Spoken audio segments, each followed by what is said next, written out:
welcome back to Mage Hand High Five. I'm your Dungeon Master, Casey Pappas, and this week's ranking comes from one of our patrons, Patrick Hickman, ranked from least to most likely to start a cult. Yeah, here we go. Getting the real questions now. Ooh. Okay. Max Weinberg. Wow, that's Fully expected. I dislike your lack of confidence in me. But yeah, I'm playing Stuhmp Steenling, who I think could definitely lead a multi-level marketing scheme. I don't think he would realize that he's doing it, though. Oh, yeah. It would be completely by accident. Rowan McStay. Hi there, I'm Rowan McStay playing Salome, Briar, and what if I told you you could be your own boss? I've got this really exciting stuff to show you. We make soap. They're really incredible. Last and definitely not least, Robin Langenhop. Hey, everybody. This is Robin here. I play Hayden Kincaid, but you knew that because you've been following the path. And as you continue to walk on the path, make sure you send your money to P.O. Box. It's too bad we don't have a show P.O. Box that we could have put there. Send all of your money to Robin's real address.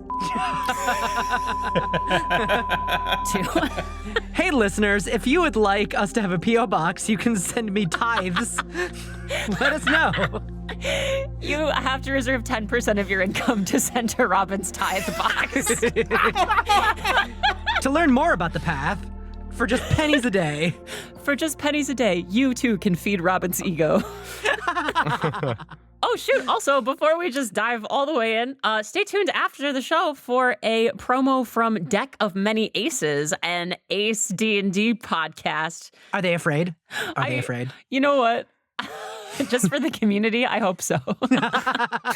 We're all ace and afraid here, baby. And with that, y'all want to play some D&D? Let's do it. Let's dive right in. Last time on Mage Hand High Five, you met with Dr. Bancroft to swap notes on the Red-Eyed God. She reveals another artifact, a lost book, which may reveal the secrets of long-lost Tellera. She's likely the only person who could read it if it were ever found. She's also made it clear that her priorities lie with uncovering knowledge, though she'd prefer power not fall into the wrong hands. You connect the Guardian of the Door with the Church's ideology, suggesting influence there that would date the door to before most civilization. Stuhmp reveals to everyone that he stole the amulet from the church. You receive a message that drinks at the Wet Rat are free tonight, so you all stop by. Hayden is reunited with their hat of disguise when they outsmart a group of teenagers. What, like it's hard? But teaches them some tricks of the trade. Salome finally meets the Spectre of Death, V, and discovers her mother's connection with life and death included ferrying souls. Stuhmp, upon hearing his family is safe, sets out on a heist with Earl, helping settle a territory dispute in the seedy world of the rock trade in Twin River, and securing a special rock for Sally. And now, as the dawn peeks over the distant mountains, you all awake the next morning and head down, one by one, to a little continental breakfast. After the events of last evening, Salome has not been able to order a drink for herself in like 9 years, and she likes the fruity shit. Like it's either straight whiskey or the fruitiest thing you've ever had. And she had a lot of the fruitiest thing you've ever had and has the worst headache of her life. Hey, Salome, you don't look too high right now, do you? Good morning, Stuhmp. I can whip something up for you. You got something? Oh yeah, I got the cure for what you got. Holy hell, Stuhmp, I'd have to feel better to die. I don't know. I pulled some concoction out of my ass to make a, I'm sure I've made some sort of hangover cure before. I tried laying on hands myself and it don't even work. Here's the thing, I'm sure you have, but also, I don't know if married life has been like one nonstop party, you know? So let's have you roll a medicine check. Okay. Okay. It's a 16. All right. It's a 16. Okay. It doesn't alleviate all of it, but you can at least see without a headache. Well, thank you, darling. I'm just going to lay my head right down on this table and try to forget my own name for a second. Hayden comes over to the table with 3 mugs of coffee, sets them down all in front of themselves, and goes, "Oh, any of y'all want anything?" Yes, and I take a cup from Hayden. All right. I got to go back and get some coffee. Salome, anything for you? I take the other 2 cups from Hayden. Great. 3 more coming up. One more. How many do you think they've had already, Stuhmp? Today, They seem too chipper to have just woken up. I hope it's only like 2 at the most. Listen, I'm too tired to keep them from having any more. I'll do my best. I'm a dapper little lady and I'm wearing a hat. I'm a dapper little lady and I'm wearing a hat. Hey, darling. Yes? Hey. What? Dear heart, I have been up damn near all night drinking and contemplating the nature of existence and how all life is sacred. And I've got the biggest headache of my life. So I'm going to need you to just keep the singing to a dull roar for like the next 12 hours, if that's all right. I'm a dapper little lady and I'm wearing Thank you so a much. hat. I'm a dapper little lady and I'm wearing a hat. Y'all, I feel like we woke up on real different levels this morning. So while we're all sitting here, what do we want to do next? That seems to be the fundamental question most days, but I feel like we've pretty much got 3 options, as I understand it. We got option 1, we just have ourselves a grand old time here in Twin River and just enjoy ourselves and not worry about anything else that's going on in the rest of the world. Option 2, we head down south a little bit and check out this other door situation, what's going on there. Option 3, there's some Blackthorn Hollow something or other going on that I know that at least one of us would like to investigate. So those are the options as I see them. Yeah, y'all, I'm starting to get real worried, honestly, that my answer in more danger than we even expected. I'm real afraid if we don't get up there soon that I might not see him again. Well, that's I mean, that door's going to be there for another 1,000 years, so we probably Yeah, it's been there a little for more a minute. important to maybe go see the family. Yeah. If Dr. Bancroft was right, I think that door's been there a little longer than the refinery has been shut down. So, Yeah, it's not going anywhere. thank you. I do need to go to Blackthorn Hollow. I'd love if y'all came with. Of course, kid. absolutely. I'm not leaving y'all behind at this point. Great, because y'all might have to carry me out of here. Great. You all start to make preparations to head out. And as you are leaving, various people sort of gather to see you off, including, but not limited to, Portins and Charlie, Oh no, we gotta leave them. Dr. Bancroft, Earl Letterbetter, Ah, fuck, Earl. God, I'm going to miss him. and Maverick LaMarche. Are there 3 other people that are missing from this group? We're There very are. invested in those interns. And you know what? Standing in front of Dr. Bancroft, even more appreciative of you as you head out, are Bethany, Gerard, and Sasha. Yeah. We ignore everyone else and go straight to Bethany, yeah, Gerard, and absolutely. Sasha. You approach the group for a hug, and it looks like you're going for Charlie, and then you walk past them and hug Bethany. Bethany, we're so proud of you. And Charlie's like, that's fine. That happens to me all the time. It's fine. Oh, shoot, Charlie. Sorry about that. Bethany comes over and says, hey, thanks for some hands-on research experience. We don't get to fight people in a research capacity. So this was something. Well, if you ever want to do some research on how to properly use a crossbow to fight the forces of evil, then let us know and you can do a sort of traveling apprenticeship. Sasha goes, okay, hell yeah. Yeah, I would like some crossbow training. There's a slot available if you want to come along with us. Sasha starts to, and then Dr. Bancroft puts a hand on her shoulder and goes, no, there's no credit for going off on an adventure. Sasha, I see you. I see you. I go up to Portins and Charlie, and actually I go up to Charlie first. Okay. And I say, well, darling, it has been a hell of a time traveling with y'all. I got to tell you, I kind of missed growing up on the road like this. I mean, it's a hell of a way to come up in the world, ain't it?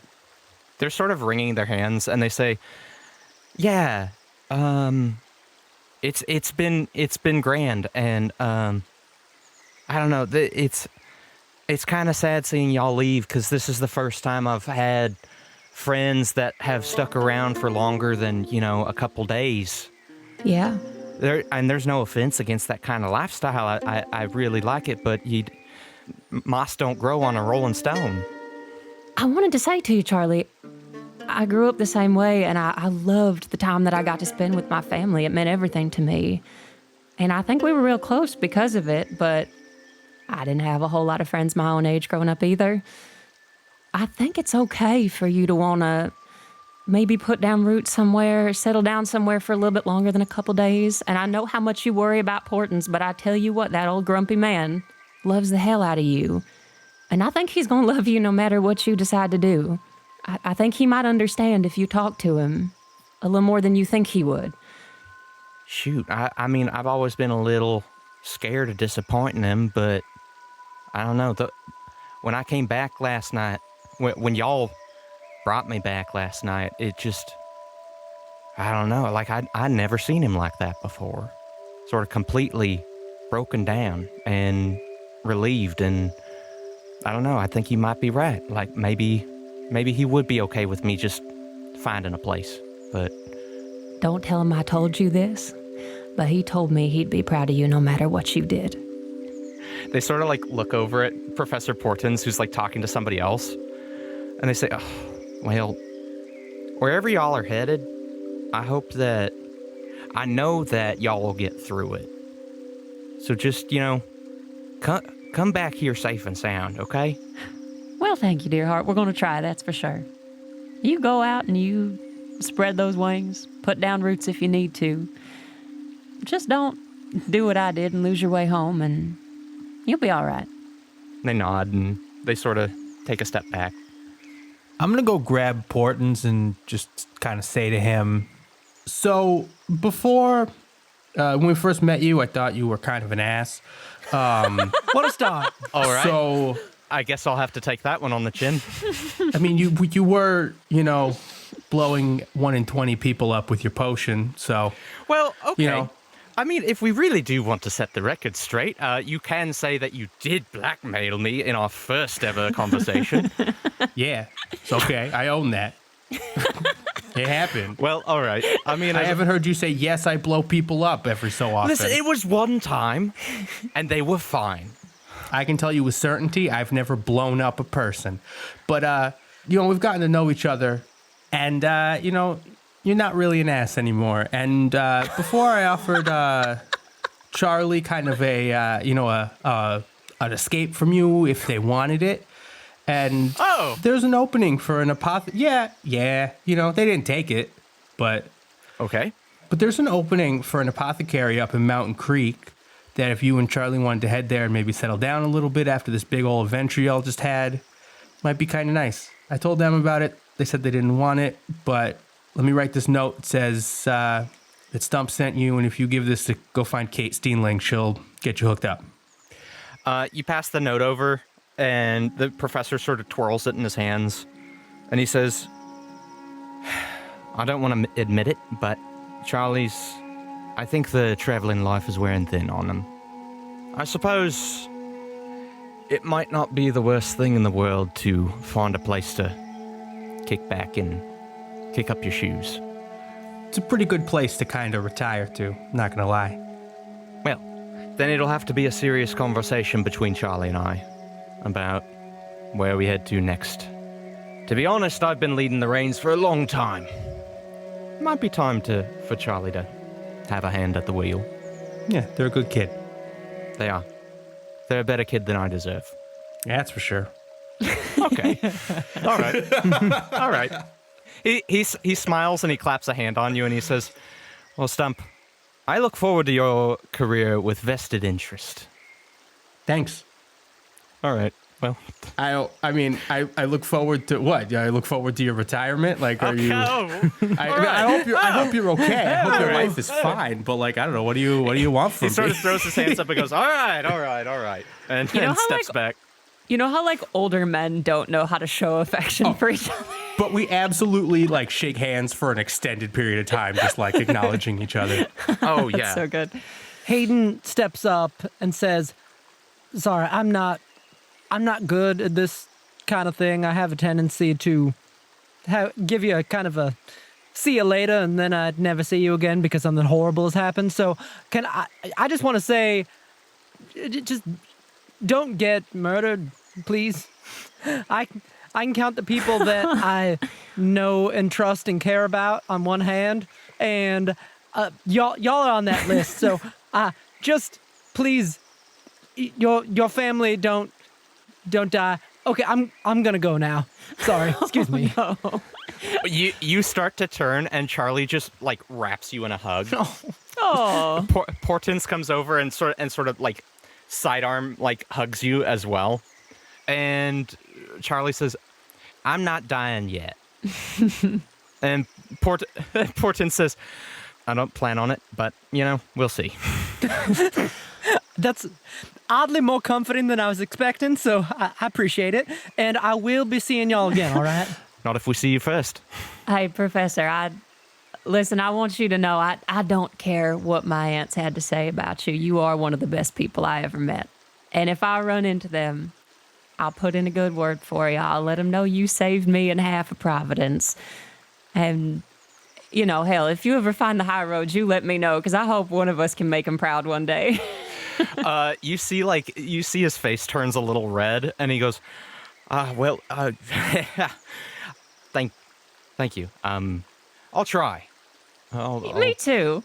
Let me know how it goes. I don't know how either of us is going to do, but we'll do our best. Listen, knowing your aunts, they're the toughest people I know, probably a little too tough. I think you'll find them. And I have a feeling everything will be okay. Yeah, I hope more than anything in the world that you're right. And I give him a little kiss on the cheek and step back. Portens and Charlie sort of take a step back, and you all sort of say your goodbyes, and Earl comes up to you and says, "Hey, there he is." Yeah. Hey, Earl, how's it going? I got to head out right now. I'm sorry, but it's been an absolute blast. And Stuhmp goes in for a hug, but accidentally goes in for the same side that Earl's face is on, and then they kind of do that dance like back and forth. Keep putting their face. Hey, no, my God, I think they're finally going to kiss. Honestly, it's been a long time coming at this point. Earl goes in for a high five instead. That's probably for the better. Yeah. Yeah, there we go. Hey, stay safe out there. I want to see you back in Twin River. We'll paint the town red. Hey, and if you ever want to get out of the big city and kind of get to a little bit more of a mountain town, I'll put in a good word for you out in Mount Creek. Okay, where the hell is that? Just a little over that way, in the mountain by the creek. Hey, It's where I live. Sounds idyllic. Hey, okay. Yeah. Maybe. We'll see. And as we go to say bye, I go in for a hug again, and it's just the absolute same thing, where we're just it's just almost kissing. It's just 5 minutes of just back and forth. Yeah. Like, from the outside, it looks like we're just kind of dancing with our upper bodies, trying to... Two little guys. My, oh my. Kiss the We're Earl. guessing that will get sued.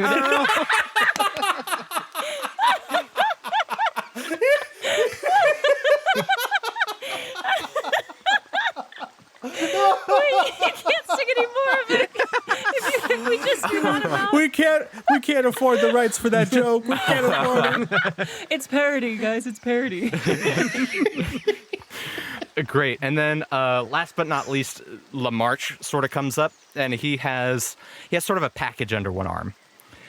Oh. He says, "Well, you're sort of leaving a little quietly for 3 people who came in with quite the bang into my little town." Well, in fairness, We can change that. There's a veritable gaggle of people here to say goodbye to us, so we really tried to skip out, but, this is quite louder than we were planning on. Yeah, it's nice to be wanted instead of wanted, There you go. Well, keep in mind, you'll always have a home here in Twin River. And as a token of my personal appreciation, I hope you enjoyed the drinks last night, but I've got a little bit extra for each of you. Oh. Oh, you shouldn't have, Mr. Lamarche. He sort of unrolls this roll, and on it are 3 items. Ooh, that's fun. He turns to you, Stuhmp, and he says, as a man of the poison, I assume these might come in handy. And he hands you a pair of gloves. Thanks. What do they do? I mean, they protect your hands, Okay. Stuhmp. Maverick hands you the pair of gloves, and he says, these will allow your poisons to go a little bit further. And out of game, whenever you deal poison damage, the target needs to succeed a Constitution saving throw or become poisoned. Oh, that's great. Oh, that's exciting. And then he turns to you, Salome, and he says, for someone who is stepping into a role where they might be taking more blows than they're accustomed to. Yeah, just a few. And he picks up a amulet. Okay. He hands it to you, and he says, you'll find that wearing this, you'll take a few more hits. Drops your AC by 4. It just attracts fists to you. With the amulet of health, while you're wearing it, your constitution becomes a 19. Oh, that's neat. Yeah, I kind of take it up and look at it and go, well, as I live and breathe, he's clever, he's good looking, and he's got great taste in jewelry. Look at this. It's magic and all. He sort of blushes and says, it's all in the clothing. The clothes make the man, or the woman. Yeah, you know, sometimes short's just better, you know. Great. Thank you, Mr. Lamarche. He sort of smiles, and he turns to you and he says, Hayden. Ooh, yes. And he holds up a dagger. And he says, you'll find that in combat, if you were to throw this into the air, you won't be alone in your fight. And he hands you a dancing dagger. Ooh. In combat, if you throw it into the air, it moves on its own, and you control it for a bonus action. Oh my goodness, I have a new friend. Thank you very much. He says, well, my gift bag's all empty. But Oh, what's that? Are you trying to improv a new magic item for us? Of course, yeah. bastard. Salome looks through her bags and pockets and stuff to try to find something to give Maverick in return because she didn't know they were going to get gifts today. And all she can find is a bran muffin. I She's was like, just going to say Hayden tries to hand you a bran muffin. she's like, I can't give him this. Stuhmp slaps that out of your hand. I'm not going to give That's it a to him, perfectly Stuhmp. good bran muffin. Oh, fine. You know what? Bran muffins are delicious, all right? I'm saying it. You eat it then. This tense conversation erupts between the three of you, and Maverick goes, okay, well, Yeah, just very, very demure. Salome's like, oh, I'm so sorry. I'm afraid we don't have anything we can give you in return, but thank you so much. well, I wasn't expecting anything in return, but I do respect you three to return. Well, hey. We'll do our best. We'll do what we can. You give the church and the Jamesons a hello for us, won't you? I will, and whatever's holding your aunts back, you give it hell. Thank you, Mr. Lamarche. Oh, yeah, we got to come back and tell him what happens in Blackthorn Hollow because it's his place.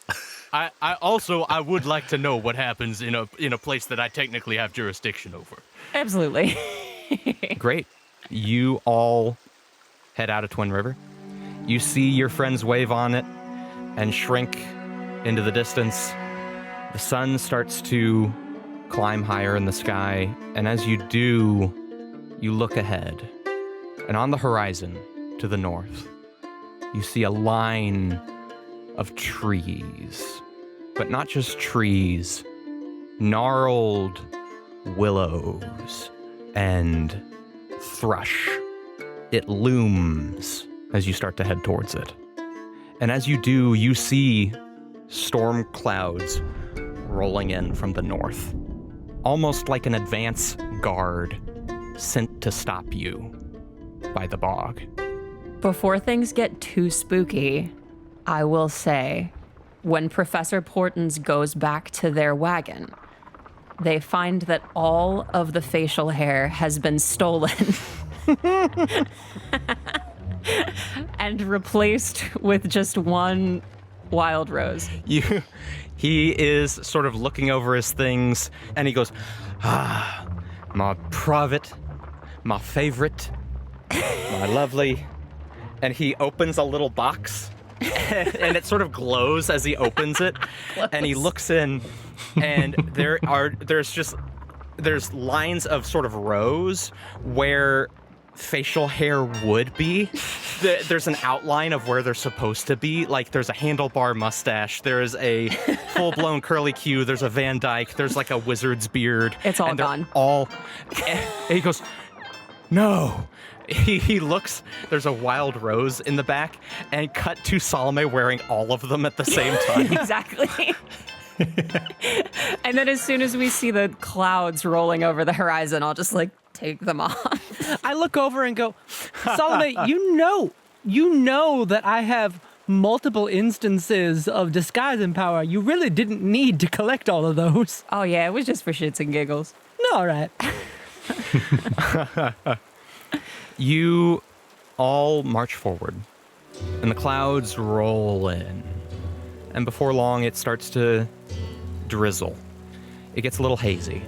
And as you're walking along, you make your way through bramble and brush. The open road winds through hills and small forests. There's all manner of wildlife that you see in the distance. Wildlife that you might not be accustomed to where each of you come from. Except maybe Stuhmp. Over the past 20 years, you might have become more accustomed to this sort of wildlife. You see elk grazing in the distance. Large hawks swoop down, catch something in their claws, and take to the sky. In the distance, a massive grizzly bear fishes by a stream. Ooh. Patiently. Cool. Stuhmp. As you're all three walking along, the hairs on the back of your neck prickle. And there's a thought in the back of your mind, like a stone in your shoe. It rattles, and sometimes jabs you, until you can ignore it no longer. You look over and see Hayden walking along next to you. You see atop their head, in all its splendorous color, the feather in the cap of their hat of disguise. They have it back, and that's great.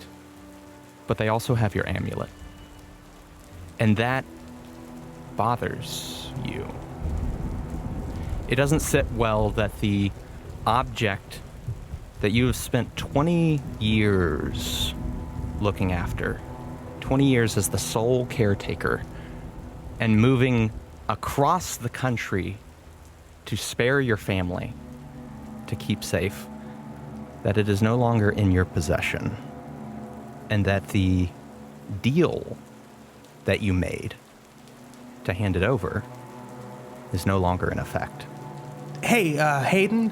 Yes, what's up? We kind of had a deal, for you carry my amulet and I carry your hat. I know it kind of didn't go well the last time I carried your hat, but I was just kind of wondering if maybe you could either, could still have that deal, or I could get my amulet back. It's kind of important. Can I roll an insight? Sure. Kind of same, just to be passively observing this. I only got a 9. I got a 15. Okay. With a 9, Stuhmp seems reasonably concerned. Mm-hmm. Stuhmp, as far as you're aware, has been carrying this amulet for a long time, stole it from a dangerous organization who just tried to kill all three of you, and is on the run from a separate dangerous organization who tried to kill you previously. So the idea is not entirely irrational.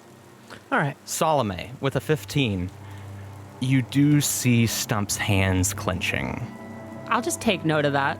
I'm not going to do anything until something happens. And as you do take note of that, the drizzle becomes rain. Well, Stuhmp, I understand where you're coming from on this.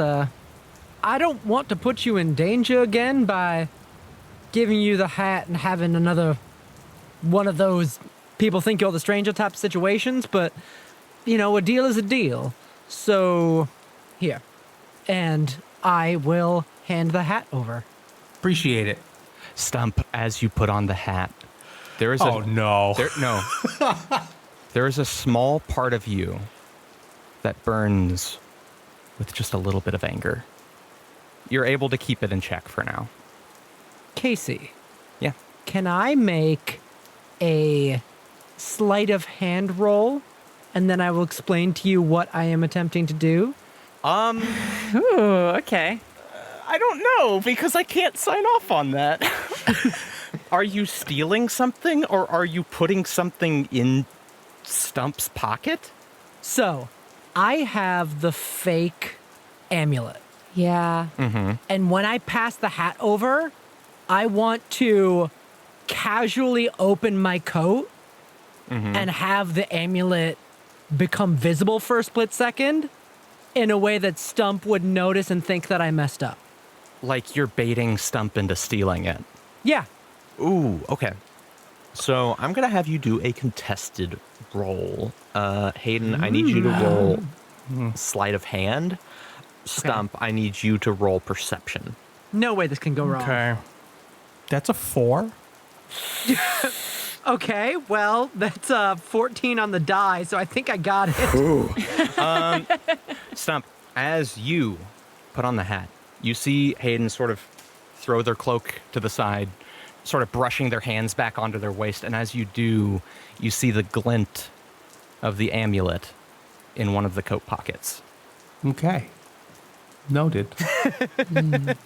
I need you to know, we're about to go into a storm here, so I'm intentionally letting my hair get messed up by all this by giving you this hat. So I just want you to know the gesture that I'm presenting to you right now. Well, I might give you my hat.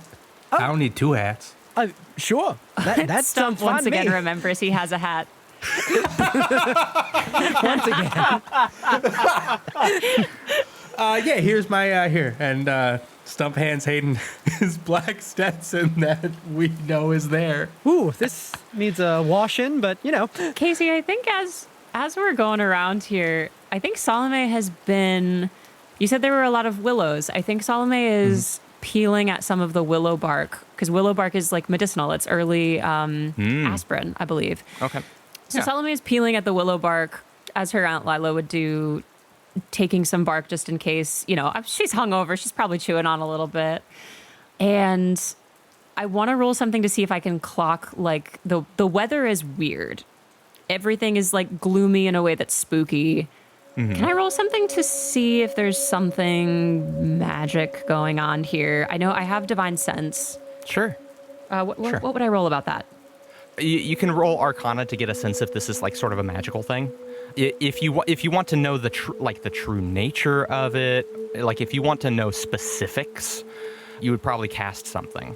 Yeah, I mean, I have divine sense is what I have. Sure. Okay. Yeah.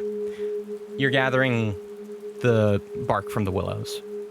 You use a small knife to cut strips, and as you do, you thank the trees for their gifts. And you feel, just for a second, like you did when you were a child, collecting strips of willow bark for your mother and for your aunts, who knew 1,000 different ways to turn these simple strips of bark into miracle makers. And you look over and you see your 2 traveling companions. One of them's a little more agitated. And you worry because you're on the verge of finding out what happened to 2 people you care about very much. And you're worried that you're caring a lot about these 2 people right in front of you as well. And that adds to the number of people you have to worry about. And as the sky clouds, as the rain starts to fall harder, you get a sense that this is some sort of ancient magic. But not necessarily sinister. Almost as if the weather rolling in, it's like when you skin your knee and your knee tries to heal itself. You skinning your knee isn't evil, and neither is the body attempting to heal it. And as these clouds roll in, You almost sense that they're a response to something. I think Salome goes back to peeling willow bark, thinking of Lila, and thinking of the image of the tree that she sent through Earl. You think of the tree. You think of the large doorway leading underground. And you think of the ghoul. Y'all, I think this place might be real old. And I think it might be having a little bit of a hard time with whatever's going on in Blackthorn Bog. We are incredibly out of my depth. This is not my area. This is something for y'all, I think. As you're talking, you pass a sign that says, ahead, the peaceful town of Boilingbrook. That's quite the name for a peaceful town. It is pouring now. The rain is heavy. The sky is black, tinged with green. Lightning cracks across the sky, and all three of you realize about the same time that this is the type of weather that necessitates shelter. Now. You are now in Boilingbrook. It's a small town, and to be honest, it's hard to see just how big the town is. It's raining so hard. Are there any glows of like fire, like from inside any structures maybe? There is. In fact, towards the entrance of Boilingbrook, there is a saloon. Yeah, we run in. You can't run towards it. The mud is so thick. Stuhmp is struggling. It is exhausting getting to this inn. Stuhmp, honey, you need a lift? No, I'll get there. As you near the entrance, it's a 2-story tavern. And from the looks of things, it might be the only 2-story building in town. Hayden, Yes. only you. The other two pass in. As you are heading into the inn, something lurks in the corner of your eye. You look over and see a dark, roughly human-shaped figure in the rain. But it looks tall, very tall. But before you can look at it better, it lurches out of sight behind one of the other buildings. And you walk into the Bogland Brew. Ooh, I thought that was going to be some kind of fey barrier, and I was like, Yeah, what? I thought so too. You see tables set out. You see a couple of travelers sitting around tables. You see behind the counter an old gnome dusts an empty tankard. And over the bar gleams a sword. Beautiful sword. Gleaming silver in the light. And as you walk in, all of you take in, and the person behind the bar says, "Oh, come in, come in, come in. It's raining cats and dogs out there." You don't have to tell us twice. Yeah, we are all soaked. Like, we're just dripping. You come in, and he says, "Come, come. Hey, lay your coats beside the fire and come warm yourselves up." And you look over and see that there is a burning hearth. Sitting next to it is a little dwarven woman. She sits sharpening an axe. She's draped in furs and bearskins, and you see multiple scars on her face. This woman is used to living in the wilderness. Besides this dwarven woman and besides the man behind the bar, I said travelers earlier, but from the looks of things, it's actually kind of empty in here. Oof, yeah, I think I go right up to that warm fire. You all go, set your coats down next to the fire, and the dwarven woman looks up and she says, "Well, hey there. Howdy. You're welcome to sit right over here if you'd like." Well, sure thing. I don't want to get the hearth wet. I feel like we're all dripping all over the place. It's a little rude. Sorry about that, y'all.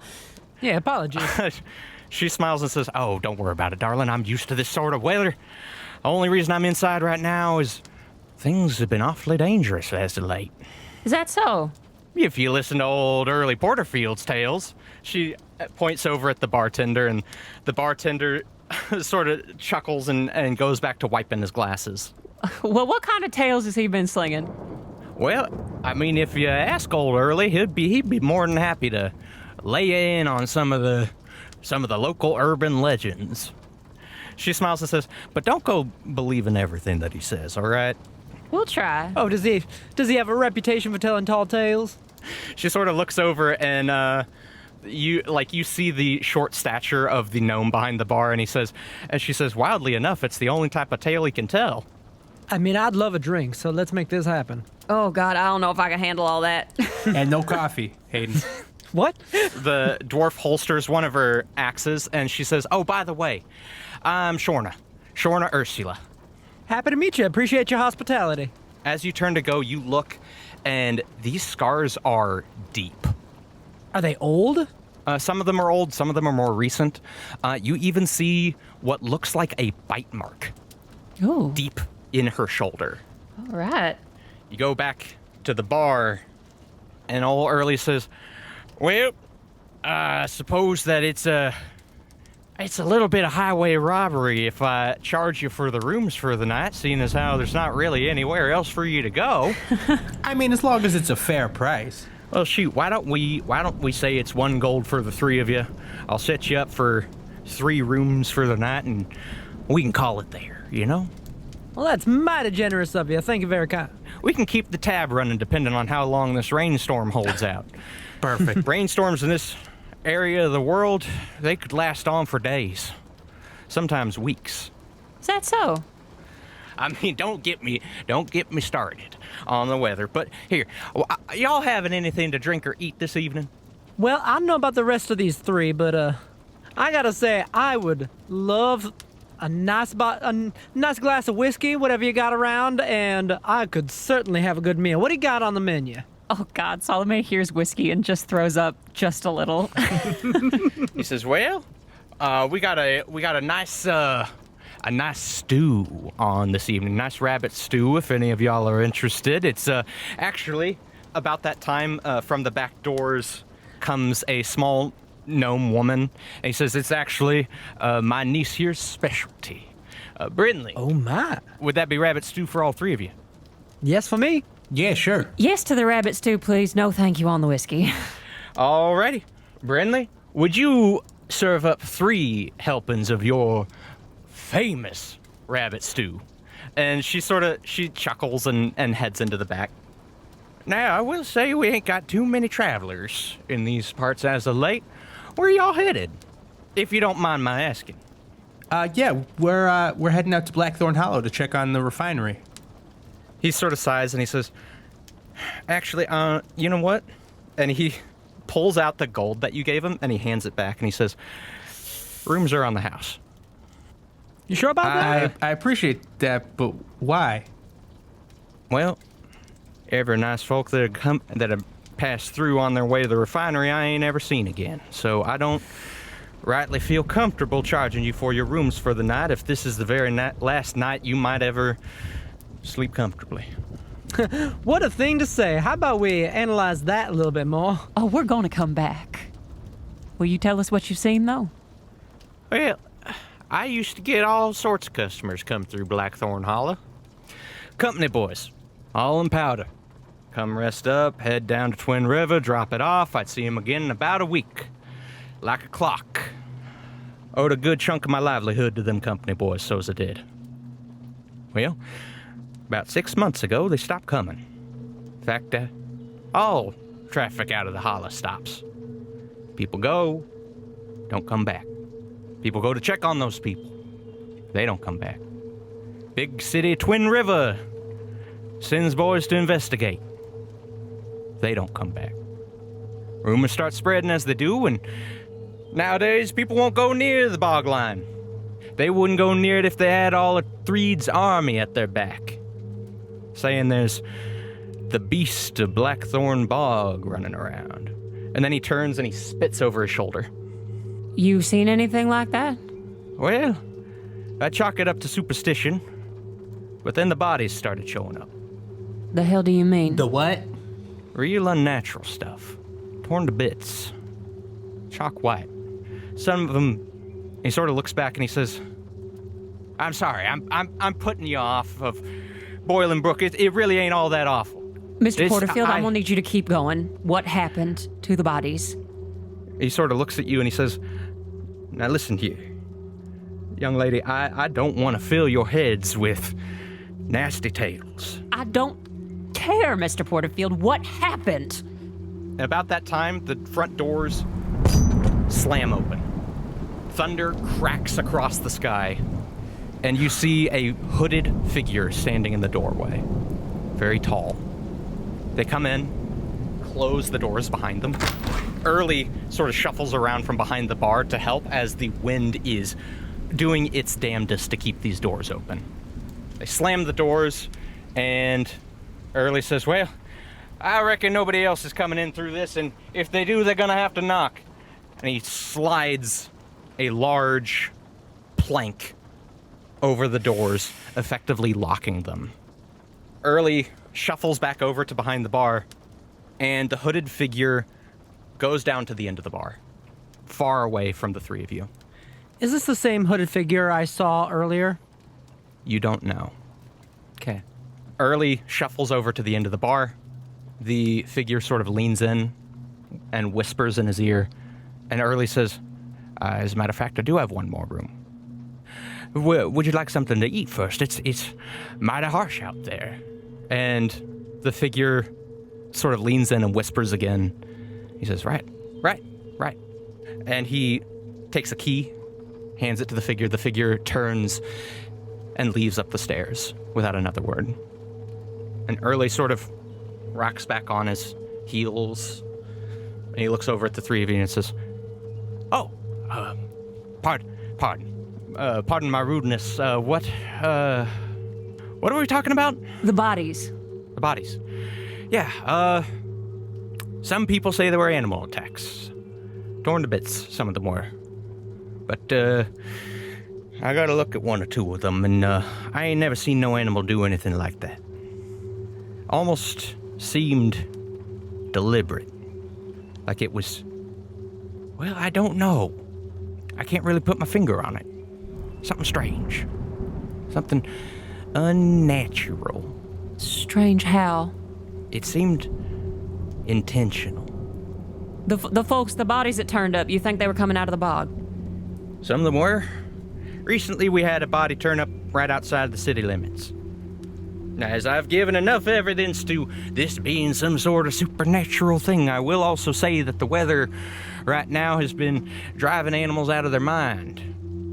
Rain like this has been happening on and off for the past couple months, and, well, it tends to drive animals out their homes. Tends to make them desperate. So, as much as I'd like to put some sort of crazy spin on it and make a tall tale, could be just run-of-the-mill animals. I don't know. I just run the bar, and I have been running the bar for the past, 60 years now. Took it on from my pa. Can I make kind of a retroactive insight check into what Early's reaction was talking to the hooded guy, hooded person? Sure. Jesus Christ. It's a 2. Oh, God. Gotta stop rolling those twos. Early seemed really polite. Now, Early, you've been around a while, right? Well, I was born and raised here in Boiling-Brook, and my dad was born and raised here in Boiling-Brook, and his papa was also born in Boiling-Brook. So the Porterfield's been here a long time. Well, obviously we've got a primary goal for while we're in the area, but I figured while we were around here, I got a friend of mine that I've been looking out for. Last name of Briar. Do you possibly know if she's passed through here at all? Last name of Briar. They be 2 middle-aged women or so, 45, 50. Well, I was just going to tell your friend here that it's funny that they asked that, because I knew not one but 2 people named Briar passed through here. Traveling folks, I believe. I only remember it because, Well, it was about the time that everything started shutting down. They were some of the last customers I had come through. You know these folks? Yeah, in a sense. We're hoping, honestly, that they might be some help to us when we're heading down that way. They got a knack for dealing with some difficult, sticky situations. Well, they seemed right powerful people in their own right, and I don't know if they got mixed up in all this, but I don't know. The way y'all are talking, it seems like a lot of this stuff might be connected. Or so's you're thinking. We're starting to get a hunch. Well? Did you overhear the Briars talking about what they might be doing to help? Not particularly. I guess what I'm looking for, do you know what some folks were planning that hasn't worked? It hasn't worked. I imagine folks come in here with all kinds of plans of what to do, and if they haven't come out, we need to know what they tried. Well, I'll say that some people tried cutting straight through the brush. And, I don't suppose that went and worked out well for them. Some people tried taking the main road. Problem is, what with the near constant cover of rain, I suppose it ain't much of a main road no more. Might be more dangerous than traveling through the brush. Now, I did hear tale of, the company men. And this, don't let me go putting ideas in your head. I think we probably aren't going to take our cues from the company men. Well, these boys, they used to haul powder, and when you're hauling it back and forth so often as you do, you gotta have a system set up. And back about 6 months ago at least, they had a system of mine carts through the bog. It shipped the powder directly from the refinery to Boilingbrook. From here, they'd rent a wagon, head on over. Wait, hold on. Are the mine's still working? The mine carts, that system's still working? I don't rightly know. I'll be honest, much as I've said that folks tend to steer clear of Blackthorn Bog, that also applies to me. Well, shoot, we might have to take our cues from the company boys. Now, at the same time, you seem like sweet folks. It's awful dangerous out there. And if y'all got ideas to head through the bog in the mine carts, well, he sort of looks at himself and he says, I ain't really in a position to stop you. You seem like rightly powerful folks in your own right. But I will say, be careful. Hell, be more careful than the people who were being careful that came before you. And if you do know those two ladies, perhaps you could take comfort in when they were here, they were the life of the party. Oh, yeah? What happened? That banjo player. Hell, we ain't never had such a talented musician around here.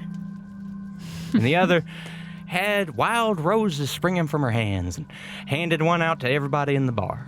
That sounds about right. Well, it was a right beautiful evening. And I hope that they're safe and that they'll see you again. And if you do find them, let them know that they've got a fan here in Boilingbrook. We're gonna find them. I hope you do. He smiles and he says, and if I didn't make it clear before, everything is on the house this evening, so your money's no good here. And around that time, Brinley comes out with 3 bowls of rabbit stew. Oh yeah. What's your most expensive drink then? If everything is comped. Stuhmp, come on. He offered. Oh my. He laughs and slaps his knee and says, a smart man. Let me get you some of the finest. Appreciate it. Stuhmp, we can't take you anywhere. Come on. Yeah, if he didn't offer, I might have paid for it, but he was like to take it, so here we are. Honestly, I'm a Stuhmp on this one. Oh, Lord. They offer you the good stuff. You get it. Yeah, you ain't wrong. You have your rabbit stew, and it hits the spot. Yeah. It is perfect for the weather that's beating against the walls outside. You see Brinley goes over and hands a bowl to Shorna, who ravenously eats her bowl. Before long, Early says, all right, that's the last call for drinks. I'm closing up shop. you can stick around, but I'm going to head to bed here in a bit, and I'm locking up the bar, and if any of y'all need anything, now's the time. Shorna goes over, slaps down some money on the counter, and says, "Thank ye, old stranger," and then scuttles up the stairs. Now, y'all get some shut-eye, you hear? Will do. And you all head up to your rooms. Absolutely not getting some shut-eye. Stump's gonna sleep like a rock. God, the roughest night sleep. I'm gonna if we're going to sleep, I'm gonna ritual cast alarm around my room because I think that's as much as I can do. Okay. Stuhmp. I don't like the sound of that. No, put that back. Put that thing back where it came from. Or so help me. Stuhmp. You ritual cast alarm. Will you tell me the specifics of that spell, if you please? How specific? Okay. I don't like this. How specific. Boy, I'm going to hide some things. You set an alarm against unwanted intrusions. Choose a door, a window, or an area within range that is no larger than a 20-foot cube. So I'm going to pick my room. Mm-hmm. And until the spell ends, an alarm alerts you whenever a tiny or larger creature touches or enters the warded area. Okay. When you cast the spell, you can designate creatures that won't set off the alarm. So I'll obviously set Hayden and Salome. And I can choose whether the alarm is mental or audible. I'll probably go with a mental alarm for this. Okay. And it alerts me with a ping in my mind if I'm within 1 mile of it, which I am. Okay. Ooh, I like that. Right before we all part ways and go to bed, I'm going to try to do this sneakily because I noticed Stuhmp having like an agitated reaction about this amulet.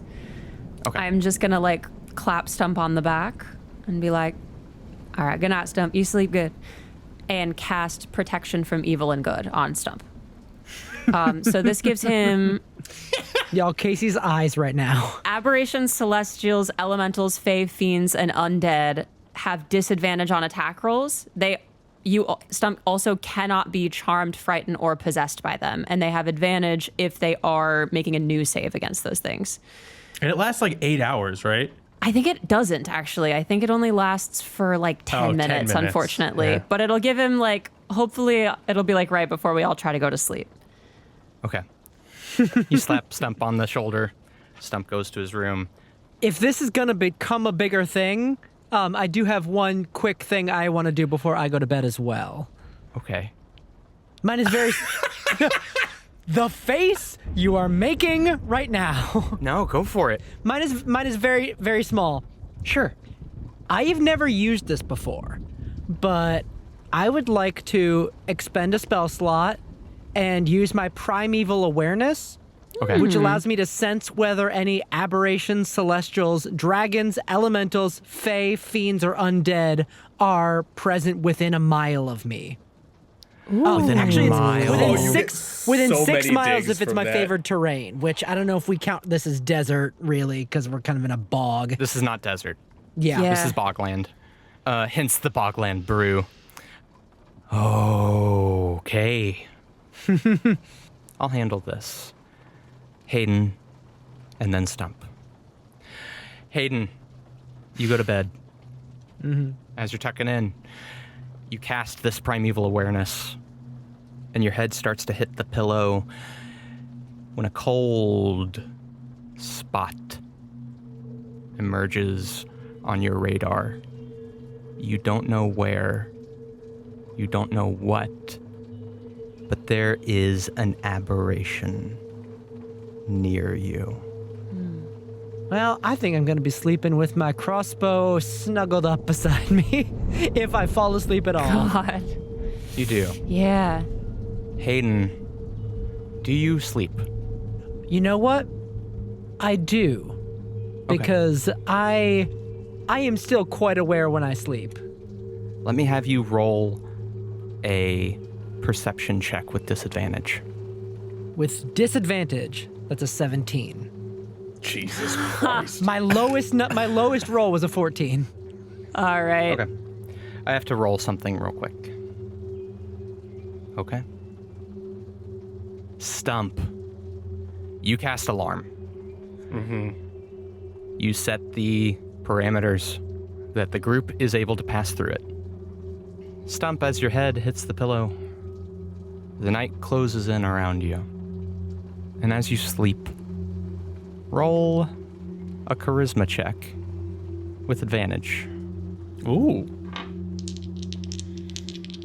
That's a 13. Okay. Ugh, I don't like this. Stuhmp. You have vivid dreams. You are in a vast city. Its walls, its streets are paved with black glass, and the sun hangs low in the sky, and it is red. A very familiar red. Coming from the edges of the horizon, you hear voices chanting. And they seem to be saying the same thing over and over, but you just can't quite make out the words. And as you try to listen in, a voice echoes in your head that says, "He can protect you, Stuhmp. He can protect all of you." And then the red sun approaches you. It grows bigger and bigger in the sky, but as it grows bigger, you see it expanding past the edges of the buildings as if it's not getting bigger in the sky, it's coming towards you. And it hovers in front of you, and you reach out and you hold it in your hand. And it says, "He will protect you, Stuhmp." Hayden, you wake up as you hear the click of your door closing shut. You take stock of your room, but there is no one else in here. But you go to your quiver, and you open the secret compartment, which only you know about. And the amulet is gone. The real amulet. Oh. Stuhmp, the sun changes in your hand. It grows smaller, and as it does, it grows a second ring around it, gleaming silver. And you see that it is the amulet in your hand. And it says, "Wake up." You snap awake. You are standing at the doorway of the kitchen of the Badlands Brew. And you feel an urge to move through the kitchen door to what lies beyond. Do you open the door? Yeah. As you go to open the door, you realize something is in your hand, and you look down, and just as in the dream, the amulet sits in your hand, pulsing. You push open the door. And as you do, you're almost knocked back by wind.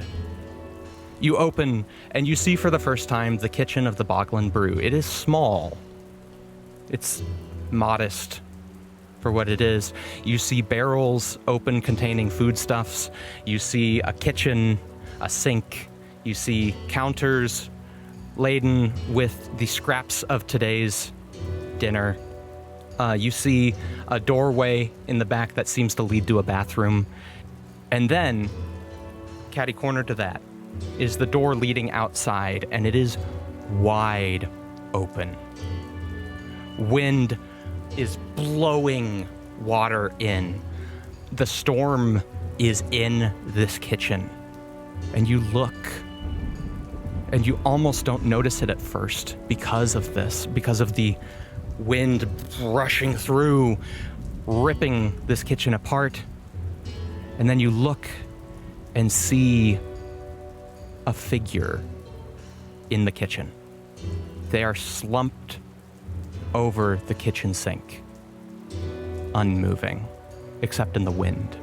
Oh, I run over to it. You run over and turn over the body of Early Porterfield. And he has been ripped apart. And that is where we'll end our session.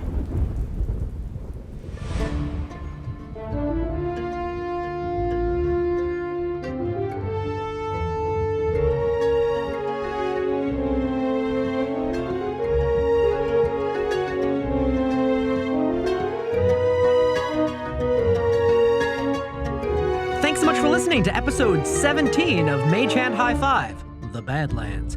Stay tuned after this for a promo from our friends at Deck of Many Aces. Want to hear us talk more about our show? Check out our Patreon at patreon.com/magehandhighfive. All the thanks to Jacob Kersner for orchestrations and Shane Smith for our logo and our cover art. Check out our website at www.magehandhighfive.com and look for us all over social media. We're on TikTok, Twitter, Instagram, Facebook, Discord, wherever else we may be. We're going to be there at Mage Hand High Five. Go to your podcatcher of choice and throw a 5-star review our way. Gah! Maybe later. Throw it later. I wasn't ready. I didn't duck. My head hurts. Anyway, let's shout out all of our subscribers on Patreon. We've got Patrick Hickman, Debbie, Nathan Ritter, Chicken Too Tasty, Evan Noon, Avery Spar, A.M. Lovelies, Allison DeVelvis, Das Carpenter, Diana Bacon, Al Forrestoki, Liz Spar, Carrie Lee, Jonathan Gunn, Tyler Gardner, Mira the Nerd, Elda Soul, Julata Pang, Michael Clevenger, Laura, Al, Chloe Utley, and Sammy Richardson. You're all fantastic and cannot be improved upon. Tell your friends about the show. Tell your foes about the show. Tell those people that are kind of on the fence about being your friend or foe. They can't really decide. They're sort of going like, I give it a 5 out of 10. It's got a fine beat, but I can't really dance to it. Tell them about us using the hashtag MHH5. And hey, how about a high five? Welcome, I'm Bastet. I'll be running your operation. The project's official name is the Adventurers Research of Abnormal Civilian Experiences, or Project Arrowace for short, to investigate the unusual occurrences that have been happening everywhere recently. I've hired you all for your indisputable military prowess. I'm going to be honest, I think we should run. Your academic expertise. I don't know, I'm not a wizard in real life. And your hands-on experiences. Tentacles belong in the ocean! I also lost all my food, so Delphi, in a few hours you might start looking really delicious. Okay. Can everyone please roll for initiative? Oh, I nearly cussed so hard. Deck of Many Aces is an actual play podcast made by an all-aromantic and asexual cast and crew. You can find us on Spotify, Apple Podcasts, Stitcher, or wherever else you listen to podcasts, releasing every other Friday. You can follow us on Twitter, Instagram, and Facebook at Deck of Many Aces.